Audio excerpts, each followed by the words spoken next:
اسرائیل فلسطین تنازع دنیا کے سب سے زیادہ طویل تنازعات میں سے ایک ہے، جو 69 سال میں مغربی کنارے اور غزہ کی پٹی پر اسرائیلی قبضے تک پہنچ گئے۔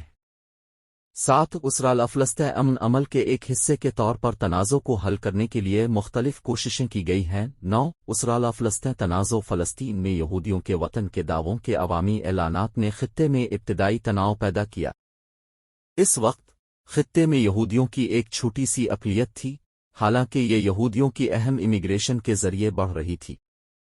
فلسطین کے لیے مینڈیٹ کے نفاذ کے بعد، جس میں برطانوی حکومت پر فلسطین میں یہودیوں کے لیے ایک قومی گھر کے قیام کے لیے ایک لازمی ذمہ داری شامل تھی، یہ کشیدگی یہودیوں اور عربوں کے درمیان میں فرقہ وارانہ تصادم میں بدل گئی۔ ابتدائی تنازع کو حل کرنے کی کوششوں کا اختتام 1947 کے اقوام متحدہ کے تقسیم کے منصوبے برائے فلسطین اور 1947-1949 کی فلسطین جنگ میں ہوا، جس سے وسیع تر عرب اسرائیل تنازع کا آغاز ہوا۔ 1967 کی 6 روزہ جنگ میں فلسطینی علاقوں پر اسرائیلی فوجی قبضے کے بعد موجودہ اسرائیل فلسطین جمود کا آغاز ہوا۔ طویل مدتی امن عمل کے باوجود اسرائیلی اور فلسطینی کسی حتمی امن معاہدے تک پہنچنے میں ناکام رہے ہیں۔ 1993-1995 کے اوسلو معاہدے کے ساتھ 2 ریاستی حل کی طرف پیش رفت ہوئی، لیکن آج بھی فلسطینی غزہ کی پٹی اور مغربی کنارے کے 165 جزیروں میں اسرائیلی فوجی قبضے کے تابع ہے۔ اہم مسائل جنہوں نے مزید پیش رفت کو روک دیا ہے وہ ہیں سلامتی، سرحدیں، پانی کے حقوق، یروشلم کا کنٹرول، اسرائیلی بستیوں، فلسطینیوں کی نقل و حرکت کی آزادی، اور فلسطینیوں کا حق واپسی۔ دنیا بھر میں تاریخی، ثقافتی اور مذہبی دلچسپی کے مقامات سے مالا مال خطے میں تنازعات کا تشدد، تاریخی حقوق، سلامتی کے مسائل اور انسانی حقوق سے متعلق متعدد بین الاقوامی کانفرنسوں کا موضوع رہا ہے، اور عام طور پر سیاحت کو متاثر کرنے کا ایک عنصر رہا ہے۔ ان علاقوں تک رسائی جن کا شدید مقابلہ ہے۔ 2 ریاستی حل کے لیے بہت سی کوششیں کی گئی ہیں، جس میں ریاست اسرائیل کے ساتھ ایک آزاد فلسطینی ریاست کا قیام شامل ہے۔ 1948 میں اسرائیل کے قیام کے بعد 2007 میں اسرائیلیوں اور فلسطینیوں دونوں کی اکثریت متعدد پولز کے مطابق تنازع کے حل کے لیے کسی دوسرے حل پر 2 ریاستی حل کو ترجیح دی۔ اسرائیلی اور فلسطینی معاشرے کے اندر تنازع مختلف نظریات اور آرا کو جنم دیتا ہے۔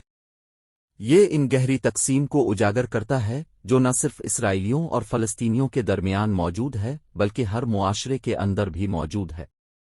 تصادم کا ایک خاص نشان تشدد کی سطح ہے جو عملی طور پر اس کی پوری مدت تک دیکھی گئی۔ لڑائی باقاعدہ فوجوں، نیم فوجی گروپوں، دہشت گردی کے خلیوں اور افراد کے ذریعے کی جاتی رہی ہے۔ جانی نقصان صرف فوج تک ہی محدود نہیں رہا، دونوں طرف سے بڑی تعداد میں شہری ہلاکتیں ہوئیں۔ اس تنازع میں نمایاں بین الاقوامی اداکار ملوث ہیں۔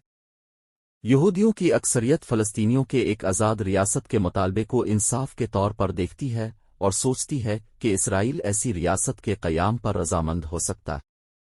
14 مغربی کنارے اور غزہ کی پٹی میں فلسطینیوں اور اسرائیلیوں کی اکثریت نے 2 ریاستی حل کو ترجیح دی ہے۔ 15-16 باہمی عدم اعتماد اور اہم اختلافات بنیادی مسائل پر گہرے ہیں، جیسا کہ ایک حتمی معاہدے میں ذمہ داریوں کو برقرار رکھنے کے دوسرے فریق کے عزم کے بارے میں باہمی شکوک و شبہات ہے۔